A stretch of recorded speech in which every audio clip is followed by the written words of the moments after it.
Welcome again to another edition of the BioC Soccer Podcast. Here with the Orange and Blueprints. It's been a great weekend for all Dash fans. I think it was a weekend that mostly everyone was wanted to do. Not only the results on the field, but also off the field. The vibes are really high. I think for a while, since a while for the Houston Dash. But once again, I'm your host, Manny Olivares. But of course, I'm not never alone. I always have my co-host Diego. I say hi to everyone, Diego. Howdy, how's it going, everybody? Finally, Manny said it best. We have a good Dash weekend. We have good things to report. We have smiles on our faces here on this lovely night, whether it's late night in Houston or even later night in New York. But we are not alone today. We've got a little bit of a surprise for you guys. We've got a special guest. Manny, how about you tell everybody who we've got lined up? Nah, yeah, we got the new. I'm joking. I was like, we got the new signing of Houston Dash here. I'm joking. Nah, we got a boy Theo Lloyd Hughes. Hello, As hello. everyone. Yeah, not as good a left back as Lisa Bowerton, unfortunately for everyone. But But a much better reporter and a journalist. well, we don't know. We don't know that. Lisa Well, may be hiding her skills. Still time for Lisa to come out and be a great journalist. So there's nothing she can't do. Yeah, I mean, she speaks English, Italian real well, and so it's like, oh, nothing. She's very versatile position-wise. It could be Credit- versatile. Also Credit skill-wise. to BioCity Soccer. I saw a great chat with her and Dustin. Yeah, yeah. I was listening to it. And I was like, well, I was like, I like that, and then I like the part where she didn't understand Dustin. I was like, wait, what he saying? I was like, I knew what she was saying. I was like, wow, but I was like, you know what? I'm just gonna let Dustin do it. Dustin was like, I got this. Only one man can really do those kinds of things, and that's Dustin right there. Yeah, but if you haven't heard it, please hear it. It's always on our Orange Talk. It's available now on either on your any whatever format you like, YouTube or any pod, Spotify, Apple, me as well. But I think it's been a good while since we had Theo. So there's a good insight now. I think as we mentioned in the preview, I think the Dash after the summer break has been a different team. I think either it's because either teams are coming back from summer break, congealing back, and then the Dash League benefited from all of that. But I think we just before we get to that, let's quickly just get with the recap of Friday's match on a Friday night. It was rain delayed as always. Always the Dash game, always rain delayed for about an hour. Start kickoff up was at 7:40 uh, local time. The Dash came out was pretty. It was a good greedy match, I would say. I think North Carolina Courage maybe had more possession and more shots on goal, but moments the Dash had fought for the results. Of course, Maggie Graham, Diego's favorite player of the team, fouled Jaden Shaw on the edge of the box. And of course, we had Jackson putting that goal, and of course, immediately after that, we had Kiki Van Zandt with a stunning goal, Stunning.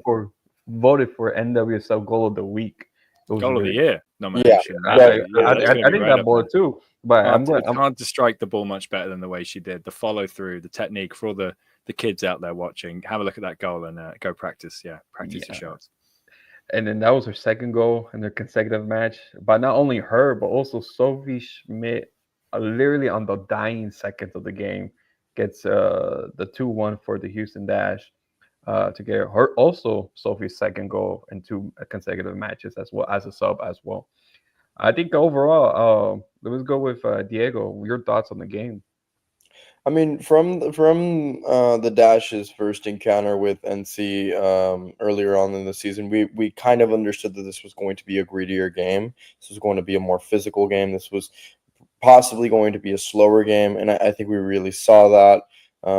Possession-wise, although NC had a little bit more of the ball, it was pretty even throughout the game, and you can really see that instead of if the Dash really needing their style of play to work in two or three instances where it's moving the ball from the back slowly. They really needed those moments of individual brilliance that they possibly had in Bay FC. And I mean, not just did they get it, but they got it from the same two players that they got in Bay FC. So I mean, it's kind of just the reoccurring theme of seeing how deep this team can be, because for the first part of the season you saw Kiki come back from injury and not really having a big role, and Sophie, whatever's been going on with her for the first half of the season, not having a big impact.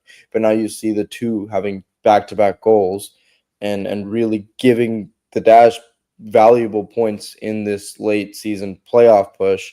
And so I think this is really a game where you can see it as a must win, and then the Dash really proving that not only did they get the win, but they earned it. Yeah. Your thoughts, Theo? You think it's premature that say that this was a statement win for the Dash?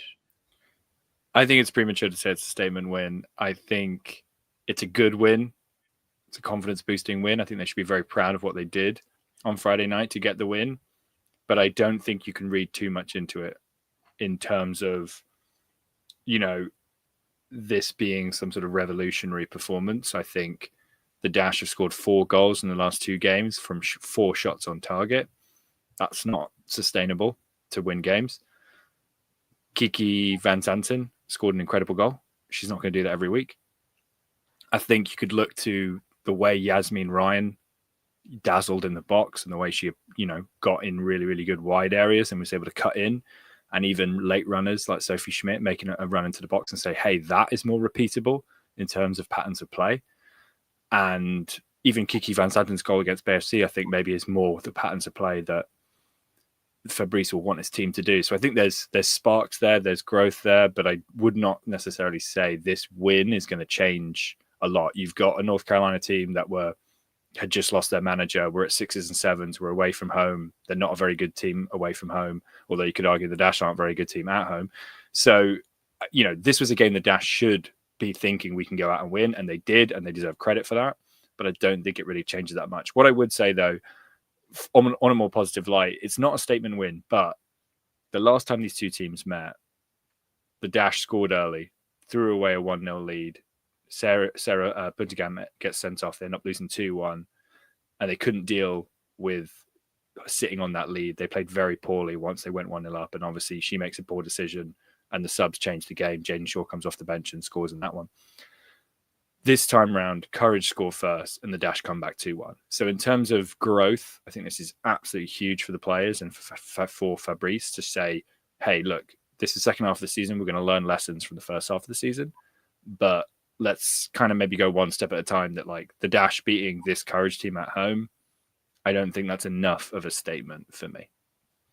Yeah, I think I totally agree with you on that. I think it was a good win. It's a good, momentum win, moral boost win. I think like I said I think in the beginning of the episode, I think this game came at the right time for them, and the Courage controlled the game. I think if you look at the stats wise and just how the game went, I think as well passing wise on the Dash when they went up forward, I think they missed a lot of easy key passes that could have unraveled the Carolina Courage, but they didn't make it, and it would just end up to be turnovers and turnovers.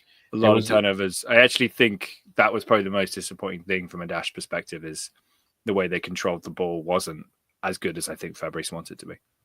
Yeah, I think so too as well. And then also the chances, early chances. I think there was a chance. I think even I can't remember. I think was it Sheehan? I think she had a close range shot. Sheehan hit the crossbar. She should have scored. That was a 0.61 xG chance, which if you are a data person, that's about as good at open play chance as you will find. Penalty kicks are about 0.76. So that Sheehan chance where the ball gets crossed in and she sort of didn't quite set her feet right. So the ball is sort of on the half volley. It's a little bit in the air and she tries to get above it and it goes down and hits the ground and actually goes over the keeper and off the bar. But Sheehan probably should have scored that. That would have made it 2-1. It was right after Kiki had scored that scorcher of a goal, which I think was the Dash's second shot of the entire game. So the Kiki goal really came out of nowhere. And I actually think that was the passage of play where Houston sort of looked their best, was like the last 10 minutes of the first half, the first 10 minutes of the second half. I actually thought the longer the game went on, fatigue, maybe some different player rotations from Fabrice, I actually thought the second half Courage controlled the ball. Although the North Carolina Courage, as they often do, controlled the ball without threatening Jane Campbell too much. So 1-1 probably would have been a fair result, but obviously really, really great push at the end there from Yaz and Yeah, Sophie.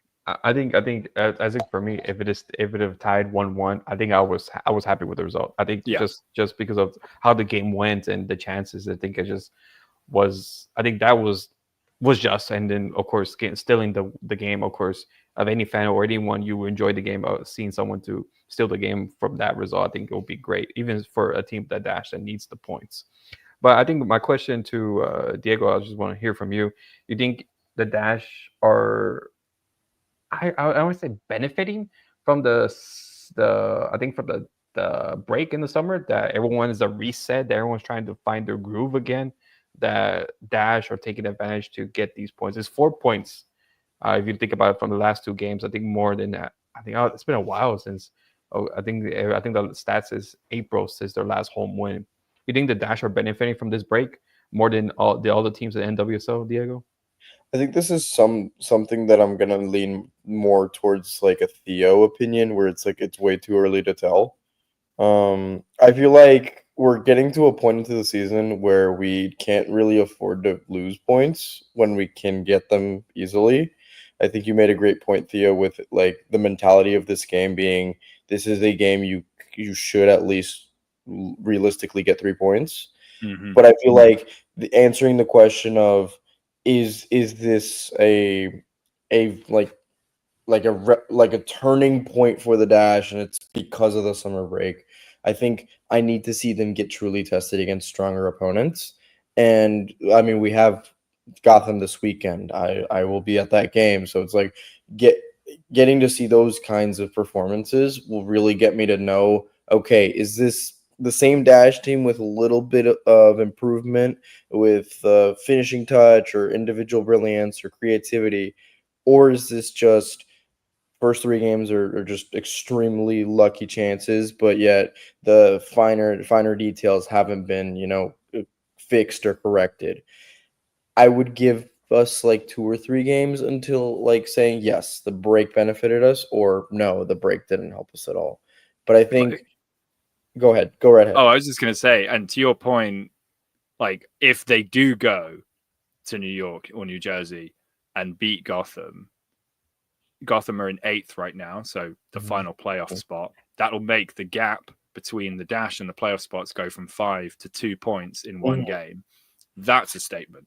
That is a statement saying we are chasing that playoff space. But for right now, I would say the Dash are still in growth mode rather than playoff chasing mode. If they go to New Jersey and beat Gotham, I would maybe change my tune. But to your point, I think it's too early to tell. I think also if you look at this Gotham game, right now you're off 2 games where you get gritty results, not really convincingly. So if you're the Dash, you should at least keep your chin up and think this Gotham team internationally has been great. They won the first edition of the Women's Champions Cup. But I mean, they're sitting in the last playoff spot, and yes, a very competitive NWSL, but this is a team that we can potentially really attack. We see the narratives on the field. I know this might not be the players' first things of note, but Yaz is back, Delaney's back. Yeah, that's a So good point. these are internal storylines where we really look at this game and see, okay, the Dash have been, as of very recently, getting closer and closer to a playoff line. And I think this is a very rare moment that we haven't seen from the Dash in a long time. And I think this kind of performance or this kind of game is really what will show us what they've been doing behind the scenes, because it all should build to a Gotham type performance. It shouldn't build to a 2-1 comeback win at NC. It should come beating the Gothams, beating the KC Currents, holding Orlando at bay. Those kinds of performances are the things that we take a look at them and be, okay, the reps during training, the schemes that Fabrice draws up, all of this is finally clicking. And I think that after that game, Manny, I feel like you really should look at the team and be like, okay, I think the break really gave them a good push. Well, and another thing to add there, just kind of on how we judge the upcoming games. 4 of the next 5 Dash games are on the road. Mm-hmm. Yeah. So you got the long trip to New Jersey, then back home to Seattle, which, to your point about statement games or like seeing Fabrice's game plan, I think Seattle are a very good team. They usually are a very good defensive team. They didn't have a good weekend. But if you can beat Seattle at home, I think that's also maybe more of a statement to take down one of the most experienced managers, one of the most experienced teams. The Dash actually have a very good record against Seattle. They beat Seattle at home last year. They've already beaten Seattle away once this year. So I would target that Seattle home game as a real opportunity for the Dash to make a statement. But after that, you're on the road 3 times in a row, away to Racing, who like playing at home, away to San Diego, who are playing very well, and away to Utah, who, to be fair, you maybe want to go out and beat Utah at home, but still you got to deal with the altitude, which coming from Houston's not easy. And that team is going to start to look to pick up points as they get players back from injury. So I think the Dash have a really tough run of 5 games.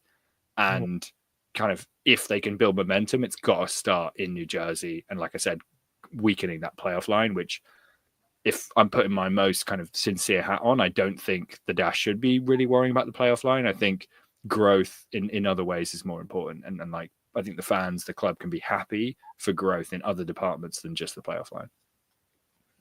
I think that's a valid point, but I think genuinely I don't see a room where the hunt for a playoff spot and prioritizing growth can't coexist. No, that's fair. That's fair. I think you can look at this game and see, okay, I want a good solid performance. Like if you're Fabrice, I want a good solid performance where, okay, I want this team to be playing good on the ball. I want the midfield to be cohesive and really versatile at pushing the ball forward. And I want our attackers to be cutting inside and providing a little bit of individual brilliance. If I see that, I'm happy. But then the players are probably also thinking, why can't we get at least some points to narrow this line down?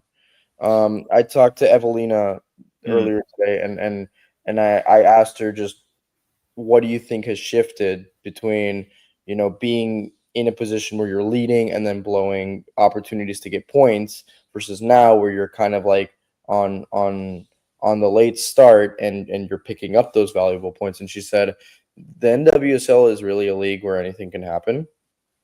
And the team is overall, like she said, that the team was overall motivated to just play as competitively as they can.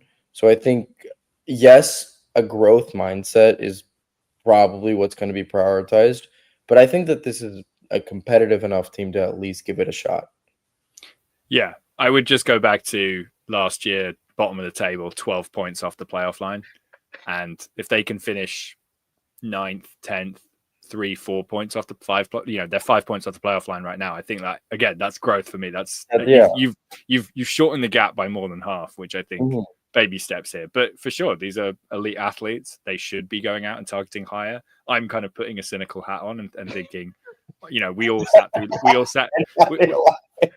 through last year, which was like probably one of the most painful seasons in history. And they've had a tough history.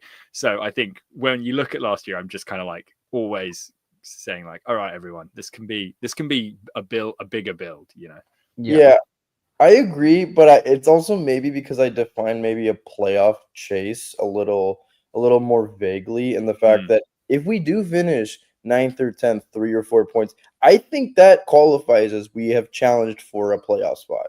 Yeah, it might have not been successful, but I mean even the fact that right now the Dash are on, I know they're in 12th, which doesn't look great, but the fact that they're on 15 and the Chicago, who are in 13th, are on 8. So there's 7 points between 12th and 13th. I even think that is a huge credit to the Houston Dash, the players, Fabrice, that they are staying with the pack. They're not falling into the Utah, Chicago kind of season's over category. They're making it interesting. And like I said, I think that is impressive.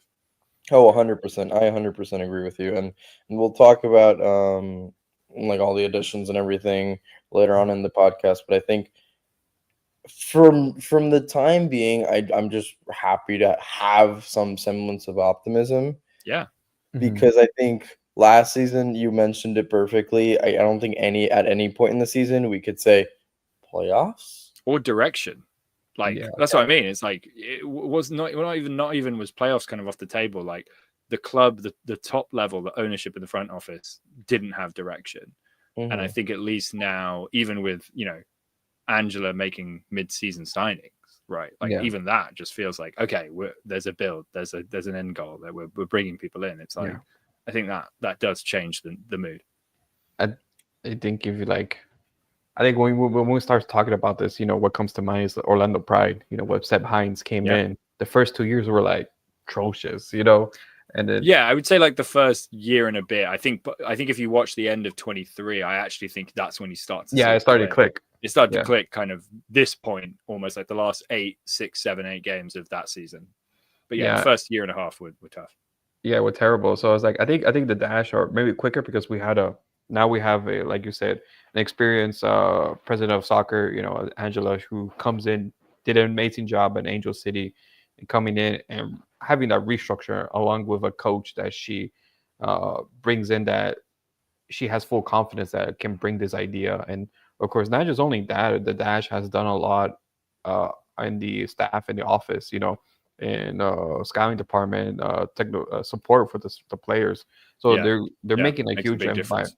It's a big difference and big investment, on the team. So I think a little. I think if it, like I think you say, I think the growth is more important. Is the foundation is important, and the players are coming in that are bringing in or bought in the system. I think once you have that, I think you can add more pieces and it'll grow on it. And I think it's hard. It's hard when you're thinking about, okay, playoffs, playoffs, playoffs. I think it's just the NWSL mindset, but I think overall what you're trying to build is a future for not just for 1 or 2 years, but also maybe much longer.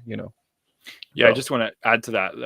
At the end of last year, the Dash picked up Chloe Dillon, who was working, I think, for Derby County in the English men's football as a performance analyst to work under Michael Pomer and give Michael Pomer, who was doing kind of game day analysis, give him more of a kind of data recruitment role, do more time on scouting and bigger picture analytics. And Angela has already brought in as well from Duke University soccer program Jason Lowe to work underneath her as an assistant GM.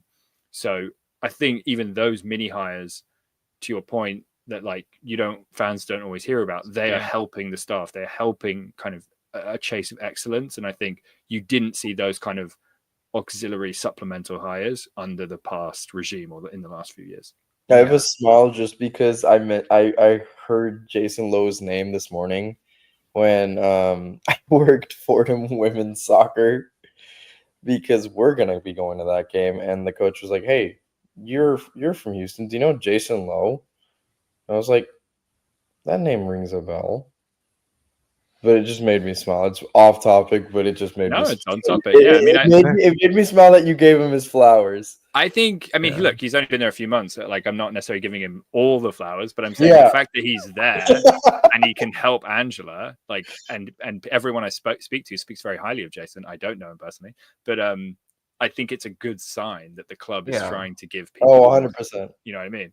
And so I'm really excited to see people like Jason coming in, and I think the Dash have been behind other clubs in the NWSL when it comes to these kind of roles. And so slowly but surely they are building a much more impressive staff. And so, like I said, yes, playoffs would be cool, but like I think there are other wins to be found in the club and on the roster as well. Yeah, I think we see that on and off the pitch. I think the vibes and the culture has changed a little bit. Maybe not as fast as many fans would, but it looks like it's coming. It's fitting itself like a puzzle piece that Angela is trying to do, and it's helping. And so we just have to enjoy these little small victories, and hopefully for next weekend we'll be get more of the results and see how the team goes from there. I think we want to touch bases with you, Dio. I think there's a lot of changes happening in the dash. Of course, we came Always. in. Sometimes the bad way, not in a good way, but I think having players that's recently that come in, like Lisa Boateng came in. I think of course we got Clarissa. She hasn't showed up yet or hasn't been here, but for as a Canadian striker, but Oh, Clarissa Larissi. Larissa, yeah. I was like, it's something weird. Her name's like Clarissa. It's like Issa. But and then of course, and also Lisa Boateng. I think that'd be the most. I think that'd be the the flagship signing for the Dash. I think for this summer signing. I think how impressed are you that Dash are making huge signings in the midseason, or is it something that I don't know how to say it, like that something to cheer about? I think just like you said, mentioned over just the culture, how the things that the team is involving this season. Yeah, I mean, I think both signings. I mean, I think Lisa Boatin is a really encouraging signing, mostly because, well, actually, the Dash need a centre forward as well. So Larissi positionally is a big get. The Dash needed to sign someone in that position after losing or selling Diana Ordonez. So both players are needed, I would say. And again, you think back to last year, like last year was a year defined by players leaving, and now you have players arriving. I think it's a much better feeling. And, in someone like Lisa Boatin, you've got a player who's in their prime, who's, arguably never played better, although she was the 2022-23 Italian League Player of the Year as a left back, which I think tells you everything you need to know about a left back who loves to get forward and loves to compete. She loves to score goals. Loves to score goals. Yeah, exactly. She has obviously come off a great summer with Italy, where she was a major feature in the group stages for their Euro campaign. And I think she's going to be a really good fit, kind of picking up the baton from Alicia Chapman, who I think has struggled this year. Obviously, is getting on in her career, but has been probably one of the best servants to the Houston Dash club the club's ever seen. Put on the jersey with immense passion. And I think Boatin is almost quite a nice tribute to pick up the baton where Chapman's going to leave it. And I think it's a really, really encouraging signing, I think, for the Dash to be going out and get a player in there, a high-profile international player who's won, relentless championship winners at Juventus. I think she's won 6, I want to say, in 8 seasons. Yeah, I think had back-to-back seasons where Roma won it, I think, but they just won the championship last year. So kind of going out on top after a long time with Juventus. And I think it's really encouraging signing. Clarissa Larissi is a bit different, kind of similar age, actually, a player who kind of maybe is also in their prime, but a player who's done it, who's performed very highly, not as consistently as someone like Lisa. I think Larissi, strangely, actually, it was under Fran Alonso at Celtic in Scotland. Clarissa Larissi really broke out and had a fabulous season and got a lot of attention. And she's bounced around clubs kind of with people not quite figuring out maybe how to play her at her best. I know Fabrice spoke about wanting her to be quite a physical, pressing, kind of counter-pressing forward, which is a little bit like Messiah Bright, who I think has struggled to kick on. We've seen Yasmin Ryan almost played more as a centre forward than Messiah Bright. And I think that says a lot about, the Dash not knowing who their centre forward is or how they want to play with a more central kind of physical forward, which, Larissi, I think, is going to come in and try and offer that strength, that press, that kind of centerpiece to maybe move some bodies around so that people like Yaz and Delaney can use their more technical qualities around the box. I think it's going to be interesting, but I would say that Larissi feels like a little bit more of a band-aid rather than like the final piece. I think she's someone the Dash need on their roster, but I don't think she's the same sort of star that Boatin could be. Yeah, exactly. I think it's just right now to get them over the hump for the rest of the season, and they need a deeper roster. Yeah, they need a deeper roster, especially in the attack, in a striker position. I think mostly just a striker position, but I think that it's just for right now. I think if you're a fan, I think you're just happy just to have one there. Maybe not happy that as in content like she'll be the one we'll build around, but I think just for right now and see hopefully in the off season, get a bigger striker or a more high caliber striker to be there. But I think it's a good step forward. I think I would say from there. But I think going for Lisa Boateng, I think like you mentioned, she's a key star player. I think my only question is that how will the formation change, or will it change at all with her addition? I don't think it should change. I think, Fab's been kind of going back and forth a little bit with the kind of more of the 3 centre backs and the 4 backs. And I think she's actually perfect for that system to be more of a wing back or a left back. And actually, Italy did similar actually at the Euros. They were switching between a 3 and a 4, and she was happy to kind of slot in either way. So I think she's kind of perfect for, Fab's system. She's good on the ball. She wants to get up the wing. I think, we go on and on and on because she is so good about every pattern, because she offers that versatility. And I think Lisa Boateng will offer the same thing, on the left-hand side. So I think it's a really good way to maybe balance out some more of the Dash's play rather than feeling like so much has to go through every pattern. Yeah, I feel the same way. I feel like sometimes we're so Avery dependent, and once Yeah. Avery's gone, is like, And she's been that good. It's like a blessing and a curse. yeah, exactly. It's I think it's more met on Avery's quality and I think determination. I think her engine never stops. I think that's a good thing about her that has been very key to the Dash. I think either defensive wise or attacking wise, it has to go through Avery, but it also gives, I think, other teams more to think about. Okay, who do I defend? Who do I mark? Either Avery or Lisa Boy. I think and so it's a good headache if if you want to give your opposing team to see, okay, how the Dash is going to attack, or defend. But it's really, I think it's a good sign. It's a good head. It's a good, I think, moving forward. I think right now her contract's only to 2027, but I think it's a good starting contract. Hopefully, you could just build on from there. But Diego, I think for you, uh, I think your optimism with I know the transfer window is about to close in 2 weeks, but I think, how you think the Dash will have any more additions to the squad, or think these two will be sufficient for this growth for this second half? No, I feel. Sorry, I just saw a rat on the other side of my apartment. New York. I love New York City. Sorry. Okay. I think honestly we're not going to see any new signings because I think Theo nailed it on this point that we are seeing the front office be to a certain level of smart that we've really never seen. And this is exactly kind of, I feel like, how you should play your cards right if you want to build a competitive team that is focusing on internal growth.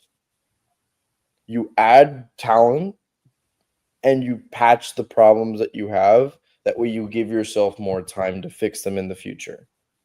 I feel like it's so much smarter for them to get probably a striker they'll keep for maybe 1 to 3 years if it doesn't pan out, because that just gives them time to just breathe in and out and just take their time with these signings instead of just getting the most expensive player they can and it not panning out, and now you're kind of screwed for the next 3 years because the budget is completely spent on a player that you didn't have the time to think about.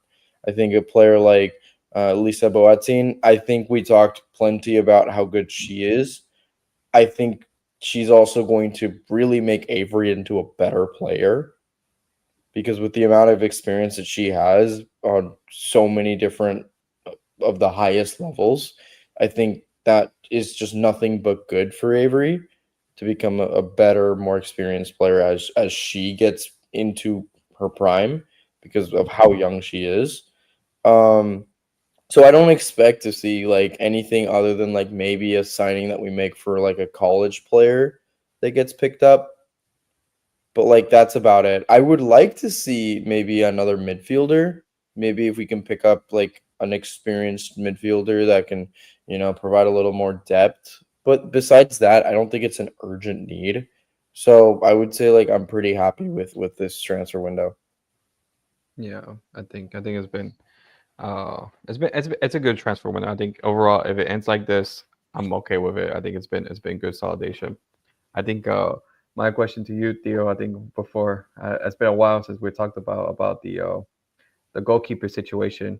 Mm. Jane has been great this past two games back. If it's a summer break, you think now for sure Jane is going to ride that goalkeeper position to the end of the year, or you think we still have a little switch around with her and Abby Smith?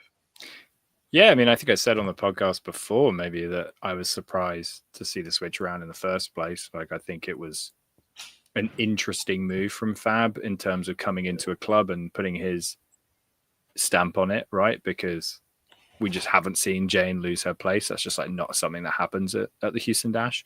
So I think it was interesting it happened in the first place. I would be very surprised now that Jane is playing well to see it go back unless she really drops off. But I was surprised it happened in the first place because I didn't think she was playing too poorly.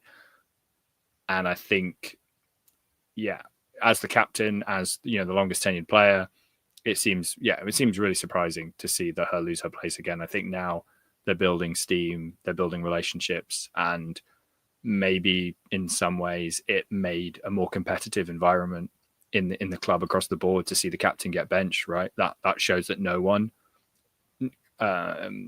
gets their place just because of the name on the back of their shirt. Yeah, you have to earn it. So I think in some ways what Fabrice did, while was a bit surprising, is a way of setting the tone across the club. So I think it was probably a good thing to do. And I also should say I thought Abby Smith did all right actually when she came in. So I don't think it was necessarily like, I think it was good to see a bit of competition, to be honest. Like I said, I think the competition for this team where they are right now everyone should be getting a chance to compete. So I think it worked well. And I think, should Jane's form drop off, Abby's got more experience and has got her kind of foot in the door and she's ready to play. But I don't, that's a long way of saying I don't think she's going to come back in. No, it's a good scenic route. Rambling on the goalkeeper question, but yeah, no, this should be Jane's job. That is my guess. No, I think so. I think you mentioned last time it was hard. It was weird at the moment. It was like, why? I think but I think when you see the full season now and how things are panning out, I think it was a great decision. It's a great part, even though it stings a bit. I think for many people because they see Jane as the immovable piece, the familiar. But I think it was needed from her. She needed to gain confidence and gain that competition. I feel like after a while, when you became that goalkeeper, that your name's gonna be on that sheet every day, you kind of lose that edge, and so you need that edge back. It's very cliche, but I was at the game. I think it was the last home win in April, the Utah game. They won 1-0. Yeah, and it was very cliche. And Jane wasn't playing that day, I don't think, and she was out early for the warm-ups by herself. She was the first one on the pitch. She was the last one off the pitch.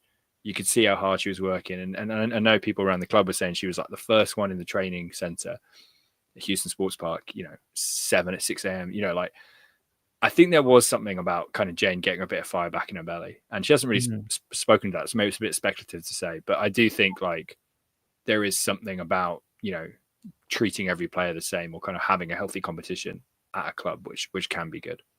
Yeah, which can be good. It just shows you that, I think any player, men's or women's, that, you can't have that, I think, the luxury to be comfortable. You got to have that edge. You got to have that competition. You got to know that someone can take your place and you have to do what you can. And that's going to make you build, in your career. And I think it's just good. Even though Jane's in her prime, also Abby's in her prime and in their careers, I think you still need that reminder. I think even no matter what position you're into, okay, you need to step it up, no matter how good or bad the team is doing. So I think it's a good wake up call. I think it's a good wake up call for the whole team as well. We're seeing the results, we're seeing the fruits right now, even though it's premature right now, but it's going well for the Dash at the moment.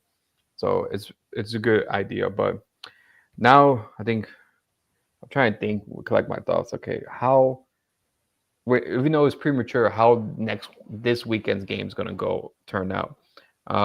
This weekend's game is going to be away at New Jersey against Gotham. The Juan Carlos Amaros derby. I got another Carlos. Juan Carlos Clásico. But I think other than facing Juan, I think they got to face the field. I saw. Oh, it looks bad on the weekend. Yeah. No. There's a problem. I saw the game. What was it? Spirit. With Washington Spirit. Washington Spirit. And then the next day, New York Red Bulls play on that same pitch again on horrible conditions. I'm like, the Dash are going there Sunday. The pitch is going to be even worse. I was like, other than that, go ahead. Do you two think that plays into the Dash's favor or Gotham's favor? I think it plays into neither's. I just think it's just gonna be a bad game. I just think it's going to be a worse game. I think because I feel like it'll psych out of Gotham a little bit because it's gonna feel weird. It's gonna feel like this isn't your home. But then on the Nash's side, I mean, they're just kind of against the fact that they're away, and then on top of that, they get the worst fields. I think Mhm. I just don't appreciate the fact that it's because of a Rufus Du Sol concert that we now get to see this. Yeah, Nothing to do with Rufus Du Sol. They have great music, but just like, why, we man? just gotta blame them. That's what Diego was saying. But I think I think it's gonna be an interesting game. I think for sure. I think if you're a Houston Dash fan, because I think if you watched the Washington game last weekend with them, even though it ended in a 0-0 draw, but you saw keys or aspects of Gotham's game that was very surprising. I think at the least, of course, the red card to Gaiusi in the earliest part in the game didn't help Gotham, but I think also the way they were forced to play out of the back kind of, if you're a Dash fan, like okay, we can expose this because they were And making Katrin, the carries goalkeeper, was definitely looking a little spicy early a on little less with some of spicy. I think the way she was it, possessing the ball in her own box. Yeah, it, it does make you think if you can press Gotham, might be able to get something there. I was like, when I first saw that, I was like, man, she's channeling her inner Manuel Neuer esque vibes. I was Yeah, like, and Rosman Kouassi, the spirit forward, hit the post on one of those oh yeah. turnovers in the box. She really should have scored and made it 1-0 early on. So yeah, it will be interesting to see what the Dash do off the ball. I think after you see that performance with Washington, Diego, how confident are you? I know you're kind of torn with this game because you kind of won both teams too. I'm not. I'm not. No, this isn't like the Dynamo game where like I actually pay attention to like or I no, I pay attention to Gotham, but I don't really support them. Yeah. I more support New York City FC on the MLS side. Even though like I don't know, but like I just personally feel like there's still a lot of motivation within this Dash team, or there should be at least to get all 3 points. I think I from the Washington Spirit game, I think this is a Gotham team that is kind of showing that they're not necessarily comfortable with playing through the back and really having the game be slowed down. You see all of their attacking strength come from transitional plays, quick moving the ball, quick movements on the ball, and technical skill. And so I feel like if we can press effectively enough, I see ourselves being relatively successful. But that also comes with the caveat of we need to play solid defensively because we're against one of the strongest strikers in the NWSL with Esther Gonzalez. We have to be composed in our midfield.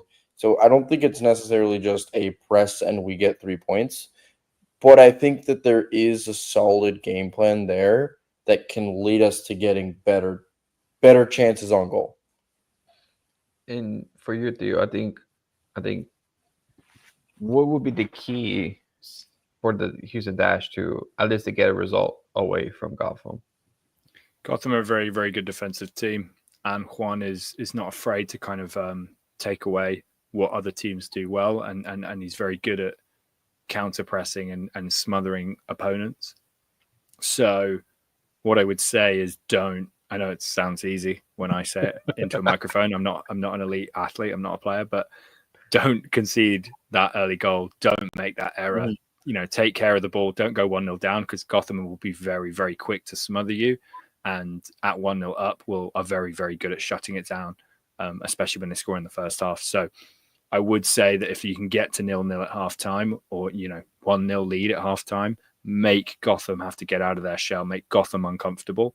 And that is your route to victory because I think they're very good at controlling games once they kind of get their foot in the door. So I think it'll be a really big opening kind of 20, 30 minutes. And, what we saw against the Courage, right? Dash go back kind of 1-0 down on a penalty, on an error from Maggie Graham, but they did manage to find a way through, Kiki with a bit of magic. So the Dash have proven that, even if Gotham do get that early lead, maybe they can come back. But I do think Gotham are a better team than the Courage when it comes to shutting down a lead. So that's what I would say. I mean, I would say I think it's going to be a low-scoring game in general. The Dash until recently.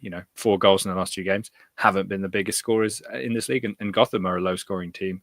They've been getting a lot of 0-0s and 1-0s. So I think it's going to be, 1 goal might decide it. And I think that's why Dash have to play a clean game, watch their turnovers, and don't give up an early error. Yeah, I think that'll be my mentality as well. Just trying. I think Juan is very, very good as a tactician. That you're just. I think you're very, very cautious of going against him. You don't want uh playing into his plan, but you also want to make sure that you're aware of his how the team plays and make sure uh that you do your best to get the upper hand and get that 1 goal lead and just get the game out with all 3 points. But it's very hard. KC barely won with 2-1, so it's they're a really good team despite where they're at the table. So it's And Juan knows 2 of the Dash's best players very, very well. Delaney Sheehan, Yasmin Ryan. He will know how to game plan for them. And I think it'll be really fascinating to see how the midfield for Gotham lines up in terms of who is marking Delaney. Are they sticking with Delaney? Is it more zonal? And likewise, if Yaz is going to be playing that more central role we've seen more recently, or maybe in her kind of preferred wide role, I think it'll be really interesting to see who lines up. I think Neely Martin, who's been in and out of the Gotham team, but I think where she lines up will be really interesting if she is in the back line or the midfield for Gotham. I think there's going to be a lot of interesting personnel moves for Juan to make. Yeah, I think it will be a very tactical game. I think that will be the most tactical game I think so far up to the season, and a crucial point as well. As we mentioned, I think if they get the 3 points, I think we'll see the Dash in a different light. So this is the marquee game for the Dash. I think not only for right now, but also for the season. I think it's really, really hard to see how that goes. I think, but before we move forward, I'll see Diego. What's your predictions for the game? I agree with Theo. I think it is going to be low scoring. I also believe that we are going to make that critical error.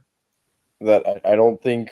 I personally don't think we're going to go from an NC game where we had a little too many turnovers, didn't really look pretty on the ball, to a masterful performance with 0 errors. I don't think that's going to happen. So I think we are going to see us concede first. But I do think that the Dash do have like the mentality to get one back, but I don't see us winning, so I'm calling a 1-1 draw.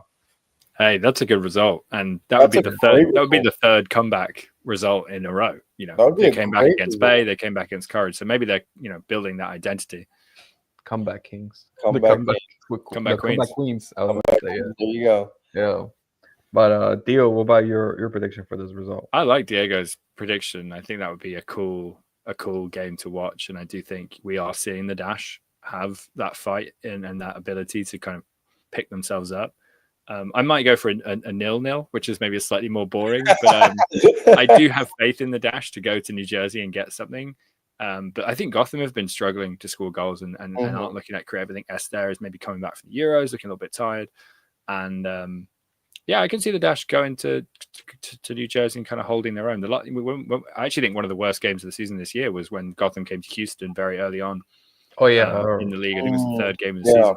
And probably one of the worst games of football you'll ever see, with both teams sort of neutralizing each other. It was very yeah, they almost barely played football. So I'm almost with the quality of the pitch in New Jersey. I'm almost expecting something a little bit like that, where you see, Yasmin Ryan really hassled on the ball, and Gotham almost do their best to neutralize the Dash. And likewise, I think the Dash are gonna kick the ball along when they need to and make sure they don't make any errors in their own box. So yeah, I'm kind of looking at a 0-0.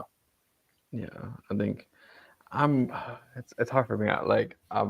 My mind says 0-0 as well, but I think inside of me it's like maybe a sneaky 1-0 win. But be optimistic, man. Be optimistic. We love to see it. Maggie Graham. Maggie Graham, bicycle winner. Let's see it. I know she needs to get back on her horse to score goals. I know. I mean, she's still the team's top scorer. Tied with every. Maybe that's why Lowe was brought in from Duke. Get them goals in. Yeah, but hopefully so. I think just this goal from anyone. I think especially if I will see a goal, I will see from Yasmin Ryan. I think Yaz scoring in New Jersey would be cool. that'd be That is a good narrative. Yeah. yeah, that'd be very great. I think that would be great for her. That'd be great for the team. I think that'd be just a good turning point as well. I think I imagine just that one goal, Yasmin Ryan, changes the course of just Houston overall. I think that will be the headline right there. But I think if that happens, I'll go with a 1-0 win, but Okay. barely. But it's very hard to see how that's going to turn out. But Penny, I have a question for you. go And ahead. Theo, you can also give your take on it. If we see a Yasmin Ryan goal, do we see her celebrating or no? Ah, Let's put a second prediction here. I don't think so. I don't think so. I don't think so. I think she will respect the time she had it in golf, even though it wasn't the best time for her. But I think still. I mean, she won a championship. It's a pretty good time. Yeah, I Yeah. was gonna say. I mean, she did win a championship, but I think personally she didn't stand out the page. I think, but she did help the team. But I think. I don't know about that. I don't know. I don't know. I don't know. It's hard. I don't think she would. I don't think she would. I love that question, Diego. I think it's great that you brought that up, and it's a good thing to talk about. I think my guess would be she would celebrate, not that like she would over celebrate, but Yeah. I don't think we've seen much in the NWSL of players like being chill against their former clubs. And Yaz was only there for a few seasons, so I don't know. I mean, it was a good run she had there, but I don't know. I think it's a really good question. I'm erring on the side that I think I could still see her jumping up and hugging her teammates. I don't see her like going to the home fans and like, cupping her ear. The Adebayor just No, straight she's not going to do an Adebayor in the Arsenal versus Man City. yeah, I don't see that happening, but I kind of feel like she'll just be herself. Like I don't think she's going to be in her head about it, or maybe she will. I honestly think if she is respectful, I think that's really interesting because I think it will say a lot about like what that time in Gotham meant to her. 100%. And I think like we know that Gotham has very great rooted like organization, and we might see a tribute video or a tribute graphic or a thank you to Delaney and to Yaz. So that might affect it. I'm more leaning into Theo's point that I do see a celebration. I think Manny, you have a really good point with how important this goal would be for the Dash and for Yaz, a player that was brought in to really ignite the offense and really had the gas hasn't been turning into flames yet. And so I feel like this goal might start that oven to cook, I guess, lack of a better way to say it.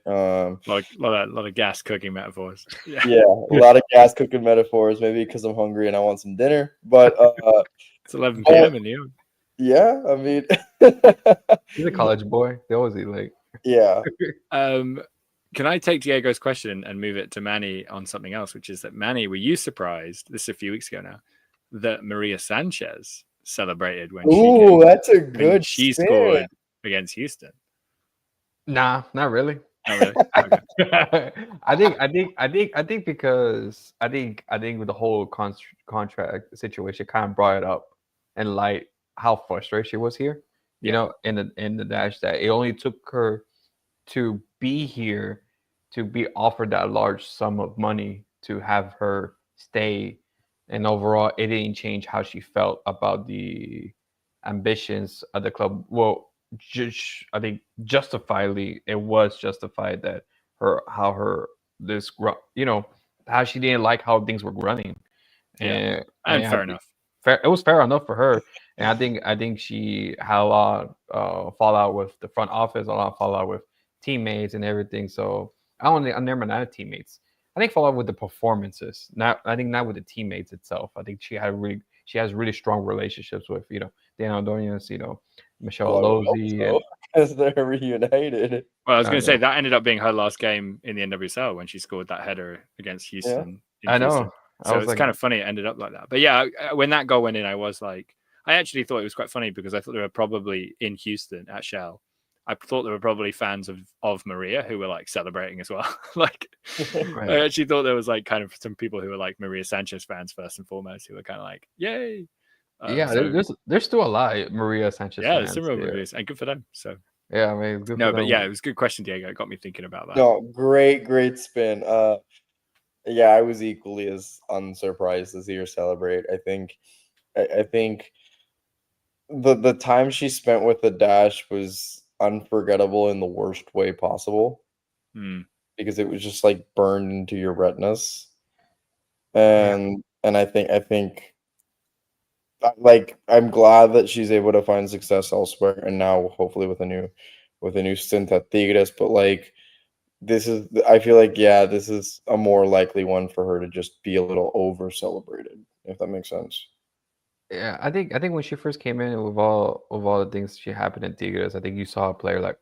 I think when you saw her on the ball, she had a lot of good potential, a lot of great players, and just easily sometimes get past players. And it was like just the final product was never there. And it was like maybe some included because maybe her confidence on the ball, maybe it's just not getting the other player on the other end, or just not getting the shot right. But other than that, you had good moments. It's just statistics wise, it just never showed up on goals or assists. And I think that's what's but as a winger, as a player, you want to have those high numbers, but it just never did. And I think it was just, I think many people were frustrated of that.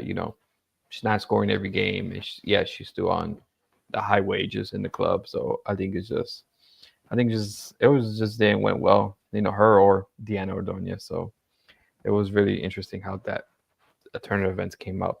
We'll have to But save it for the Tigres pod. hey, it was Tigres part. I was thinking, Tigres man. podcast coming soon. No. I was thinking, Yellow and blueprints. I yellow. would never be caught dead in that podcast with all due respect. No, As a whatever, Monterrey fan, I can't do that. whatever, Diego. Well, unless a paycheck comes in, you'd be like, I'm a Tigres fan. Hey, hey, paycheck's a paycheck. Yeah. Paycheck's a paycheck. Manny, are you a Boca guy? Boca, yeah. Yeah. I feel like Boca Tigres, it's just like you squint, it's kind of similar. Yeah, I know. Don't tell Chris that. Chris will Don't be tell- he'll be highly offended, and he'll be like, Wait, is he well, like a Rayados fan or something? No, he's like no, an he's ultra just die Boca. hard. He's just Okay, natural Boca or Boca nothing. fan. Yeah, but he's very confident that everyone ripped off Boca. Tigres is like, yeah, they got from Boca, which is kind of almost true, but it's just we'll never see that. But I think that would be good. But before we close off, I think that Theo, I just want to get your since you're I don't know what the next time we're gonna be. Uh, with this second half of the season and this two games they have, you're still on your prediction for the Dash finishing just out of the I said playoffs. 10th. I think I said 10th. Yeah, you said 10th. Okay, Yeah, yeah. because Diego I'm on was course for eighth. 10th. Diego was eighth. I was just ninth outside, and you were just below me with 10. I mean, Yeah. we're not, none of us are too far off. Yeah. No, too. I think too. I think it's all about condition. If the Dash continues gain these points, I think you feel more confident that they may get it. But it's very it's like Diego says, it's very hard to predict in this league. Any team can win. Any team can pull up an upset. So it's very hard to get that prediction. But I think we're close. I think they're 12, one or two wins, and they're right there. They're 10th right there, and then Diego will be like, I'm spot on. I should have bet money on that. Hey, 5 games, 4 of them are away from home. So very interesting run of games to come before that. But I feel like the Dash play better away. Yeah, I know. Maybe this is a good. This is like a. Maybe this is a blessing. This is where they pick up the points. Yeah. I just want to pick up the points. It's like I just suffer at home. But Houston in August is definitely not where you want to be. oh yeah, and the good thing is only 2 games, just this past weekend and the one at the end of the month. So it's good. So good, it's good vibes. But no, thank you, Theo, for stopping by. Always a pleasure. Having this chat with us. Love to see you both. Just let everyone know where they can find you. At Theo Lloyd Hughes, my name on Blue Sky is where usually I'm skeeting and saying silly things, and I'm writing and talking lots of different places these days. But yeah, the Athletic Full-Time Podcast. Go give us a listen, follow and a subscribe. Writing at Sports Illustrated and thecutback.com. Doing some stuff for them at the moment as well, amongst some other places. So yeah, come and find me. Say hello. Yeah. No, thank you for once again stopping with us and chatting with us and getting your insight and bringing us back to reality sometimes. I'm sorry. I'm sorry. It's No, it's good balance. It's good good. balance. It's good. It's Oh, it's good a great balance. balance. It's I'll a see great Diego balance. in the playoffs. Yeah. Yes, I think you're gonna play. We'll see. We'll see if the Jazz join me, but I'll be in the Yeah. playoffs. Diego will be in the playoffs. Yeah, we'll see what They happens did to will the be in Dash. playoffs for sure. They will be playoffs. He's like, no matter what happens, I'll be in the playoffs. I will be But seated. Yeah, I will but be there no matter what. need a picture of Mbappe right now with Diego. but but thank you all for tuning in for another edition of the Orange and Blueprints podcast. Always look out for us on biocitysoccer.net or any of your social media platform preference on YouTube, X, Blue Sky, Threads, Instagram. I think everything. I think we're trying to get TikTok on, but we'll see how that goes. But once again, thank you for all. Thank you for Diego, Theo, Lloyd, Hughes to stop by, and then we'll see you next week to see how the Dash, if they get the 3 points or not. We'll see if my expectations change, but we'll see. We'll see. I think we'll talk about that next weekend. But overall, have a good night. Thanks for joining in.